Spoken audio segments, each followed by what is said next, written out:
नमस्कार दोस्तों, स्वागत है आपका प्रगति एमपीएससी के यूट्यूब चैनल पर। आज से हम करंट अफेयर सीरीज स्टार्ट कर रहे हैं। इस सीरीज के अंतर्गत हम मध्य प्रदेश राज्य सेवा प्रारंभिक परीक्षा और मुख्य परीक्षा दोनों के ही दृष्टिगत करते हुए समसामयिक बिंदुओं पर चर्चा करेंगे। तो इसी कड़ी में हमारा आज का पहला वीडियो भारत वन राज्य रिपोर्ट 2021 को लेकर है। तो सबसे पहले हम इसके कुछ मूलभूत बिंदुओं को जान लेते हैं कि ये रिपोर्ट किससे संबंधित है, क्या है ये रिपोर्ट, और इसके बाद हम 2021 की रिपोर्ट के बारे में चर्चा करेंगे। तो सबसे पहले हम भारत वन राज्य रिपोर्ट ISFR के बारे में जान लेते हैं। ये रिपोर्ट प्रत्येक 2 वर्षों में पर्यावरण, वन एवं जलवायु परिवर्तन मंत्रालय द्वारा जारी की जाती है और इसका प्रकाशन कौन करता है? भारतीय वन सर्वेक्षण विभाग, जिसे हम फॉरेस्ट सर्वे ऑफ इंडिया कहते हैं। यह पर्यावरण, वन एवं जलवायु परिवर्तन मंत्रालय के अधीन एक संस्था है जिसकी स्थापना 1981 में की गई थी और इसका मुख्यालय देहरादून में है। अब हम भारत वन राज्य रिपोर्ट के बारे में कुछ और बातें जान लेते हैं कि इनके अंतर्गत किन किन आयामों में आकलन किया जाता है।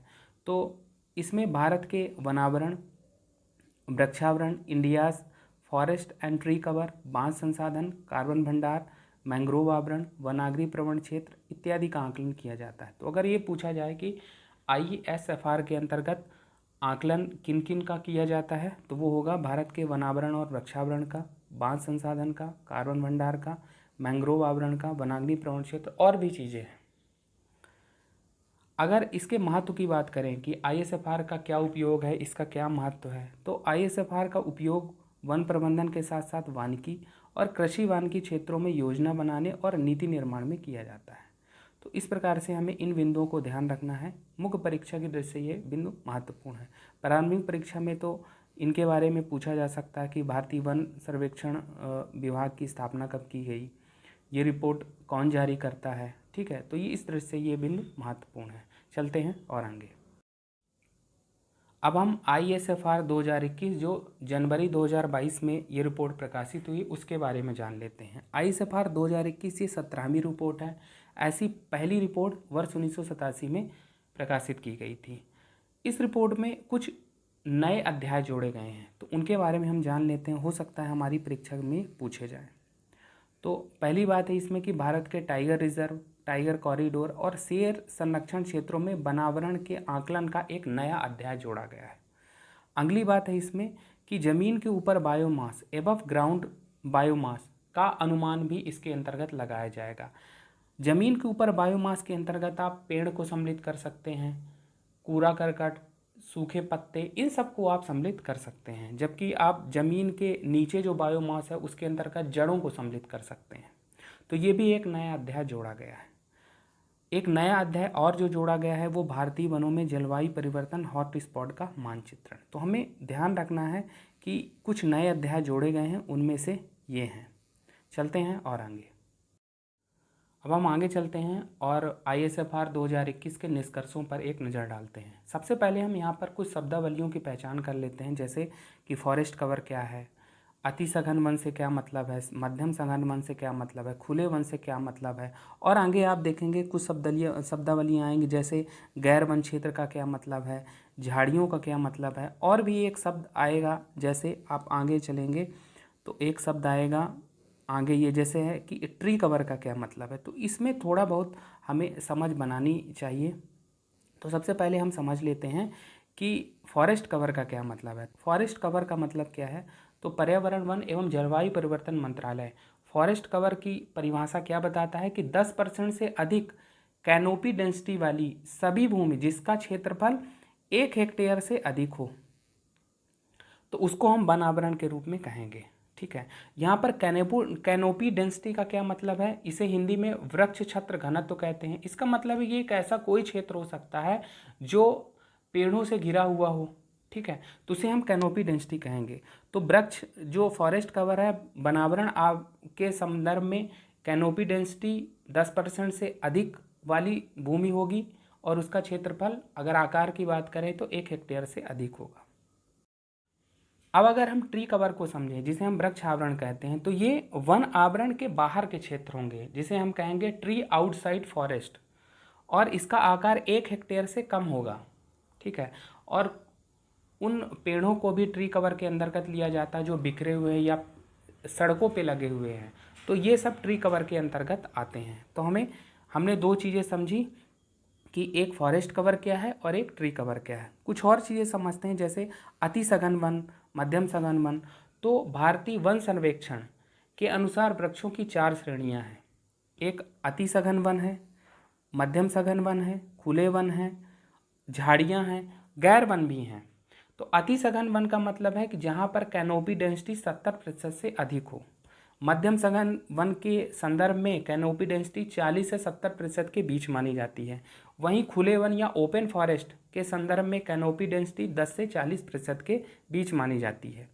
जबकि अगर हम झाड़ियाँ, जिसे स्क्रब भी कहा जाता है, अगर उसके संदर्भ में बात करें तो कैनोपी डेंसिटी यहाँ 10% से कम होती है। गैर वन जो इन श्रेणियों में नहीं आते हैं उनको हम गैर वन की श्रेणी में रखते हैं। किन श्रेणियों की बात कर रहे हैं? जो अति सघन वन, मध्यम सघन वन, खुले वन, ठीक है, झाड़ियाँ, इन श्रेणियों में नहीं आते उनको हम गैर वन श्रेणी में रखते हैं। तो हमने इस प्रकार से कुछ शब्दावलियों की पहचान की और अब हम आगे चलते हैं। अब हम निष्कर्ष देख लेते हैं कि टोटल फॉरेस्ट कवर ISFR 2021 में कितना रहा है। तो ये आंकड़ा है 713,789 वर्ग किलोमीटर, जो कि भारत के भौगोलिक क्षेत्र का 21.71% है। ये आंकड़ा महत्वपूर्ण है हमारी प्रारंभिक और मुख्य परीक्षा दोनों ही दृष्टि से।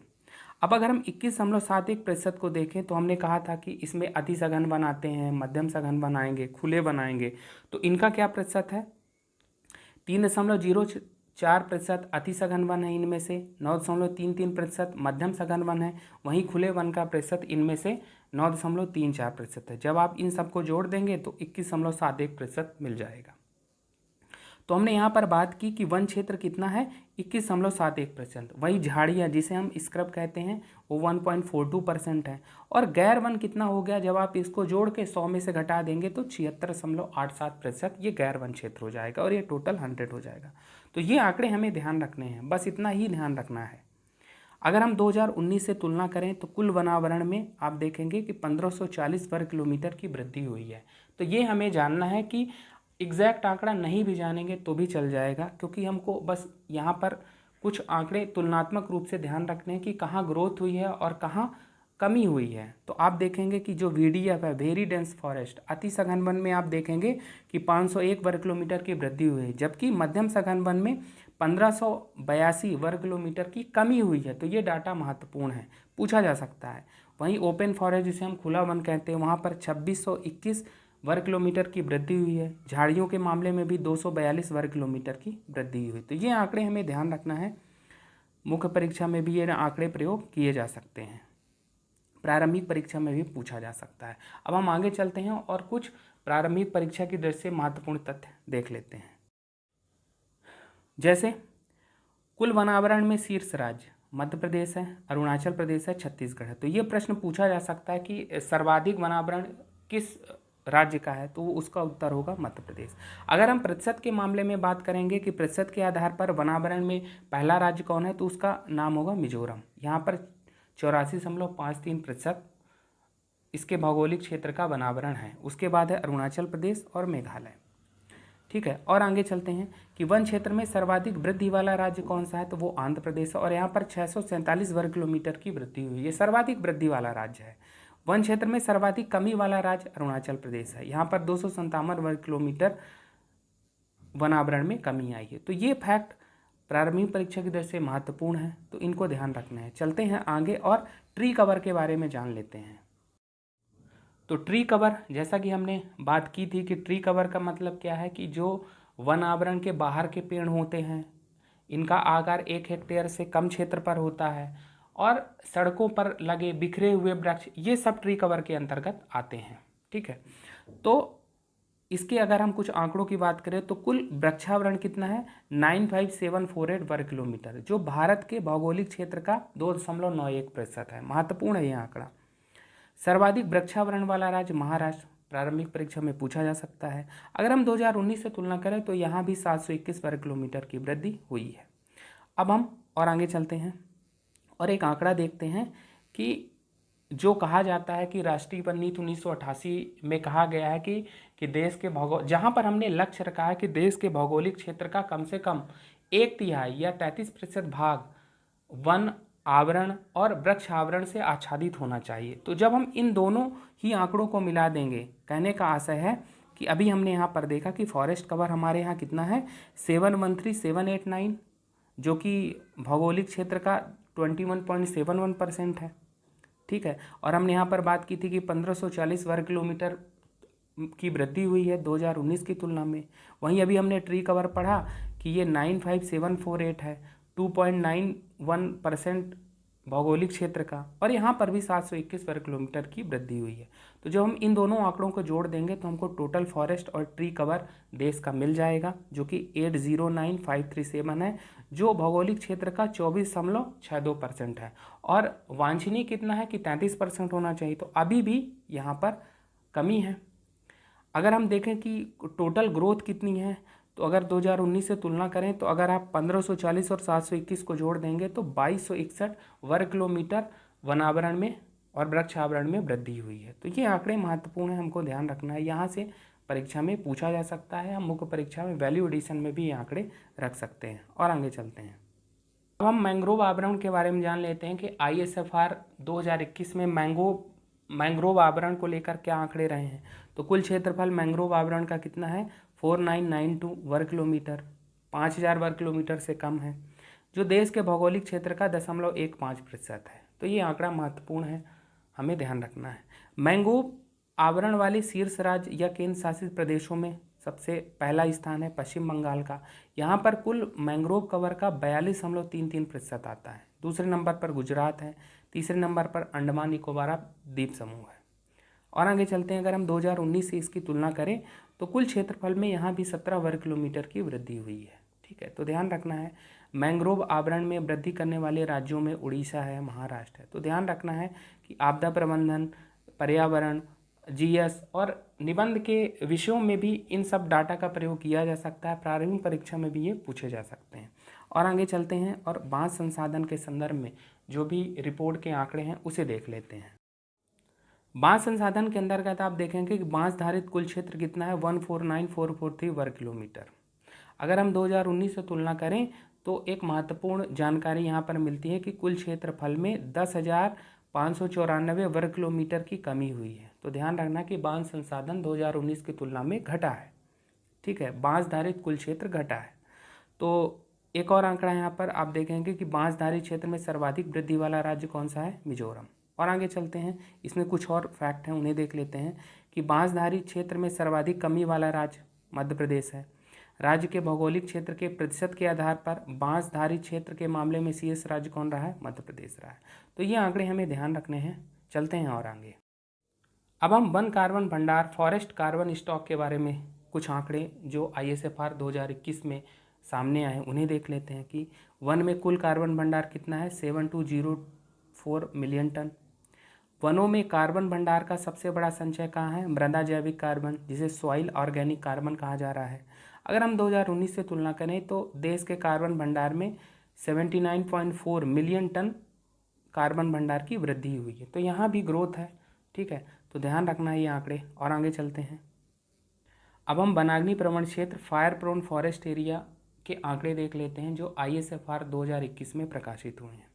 पहला आंकड़ा है कि देश का 22.27% वनावरण उच्च से लेकर चरम वनाग्नि की श्रेणी के अंतर्गत आता है।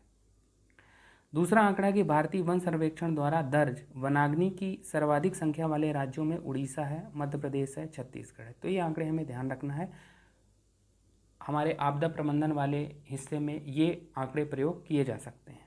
और आगे चलते हैं, अब हम कुछ अन्य महत्वपूर्ण निष्कर्ष भी देख लेते हैं। जैसे कि राष्ट्रीय वन नीति 1988 में हमने लक्ष्य रखा है कि देश के कुल क्षेत्रफल का कम से कम 1/3 क्षेत्र वनों और वृक्षों से आच्छादित होना चाहिए। वहीं पहाड़ी व पर्वतीय क्षेत्रों में यह 2/3 से कम नहीं होना चाहिए। तो अभी क्या आंकड़े बताते हैं कि आप देखेंगे कि देश के 17 राज्यों या केंद्र शासित प्रदेशों का 33% से अधिक भौगोलिक क्षेत्र वनाच्छादित है। इनमें से 5 राज्यों में आप देखेंगे जैसे लक्षद्वीप है, मिजोरम है, अंडमान निकोबार द्वीप समूह है, अरुणाचल प्रदेश, मेघालय, यहाँ जो वनाच्छादन है वो 75% से अधिक है। जबकि 12 राज्यों या केंद्र शासित प्रदेशों का आप देखेंगे कि 33 से 75% के बीच है। और इसके अंतर्गत जो राज्य या केंद्र शासित प्रदेश आते हैं वे हैं मणिपुर, नागालैंड, त्रिपुरा, गोवा, केरल, सिक्किम, उत्तराखंड, छत्तीसगढ़, दादर और नगर हवेली, दमन व दीव, असम व उड़ीसा। तो ये बातें हमको ध्यान रखना है। एक सबसे महत्वपूर्ण बात है कि सभी राज्य या केंद्र शासित प्रदेश इसके अंतर्गत नहीं है। केवल 17 राज्य या केंद्र शासित प्रदेश ही ऐसे हैं जिनका हम अगर देखेंगे कि भौगोलिक क्षेत्र वनाच्छादित है 33% से अधिक है। ठीक है, और आगे चलते हैं और देखते हैं और महत्वपूर्ण आंकड़े। एक यहाँ पर सोचने वाली बात है, संवेदनशील बात है कि पूर्वोत्तर भारत में वनावरण में गिरावट हुई है और ये गिरावट 1020 वर्ग किलोमीटर की है। और भी हम देख लेते हैं, जैसा कि हमने बात की थी कि टाइगर रिजर्व, टाइगर कॉरिडोर, ये नए अध्याय जोड़े गए हैं। तो इनमें क्या आंकड़े सामने आए हैं कि सर्वाधिक वनावरण वाला जो टाइगर रिजर्व है वो नागार्जुन श्रीशैलम आंध्र प्रदेश का है। वहीं वनावरण में सर्वाधिक वृद्धि वाला टाइगर रिजर्व कौन सा है? बुक्सा टाइगर रिजर्व पश्चिम बंगाल का। एक और आंकड़ा है कि वनावरण में सर्वाधिक कमी वाला टाइगर रिजर्व है कवल टाइगर रिजर्व तेलंगाना का।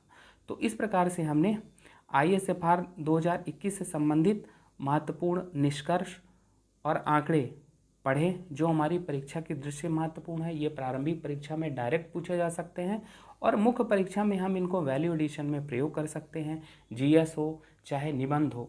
तो इस प्रकार से आज की क्लास में हमने भारत वन राज्य रिपोर्ट 2021 के बारे में पढ़ा। जब हम अगली क्लास में आएंगे तो भारत वन राज्य रिपोर्ट में मध्य प्रदेश की क्या स्थिति रही है उसके संदर्भ में पढ़ेंगे। तो इस क्लास में फिलहाल इतना ही। धन्यवाद।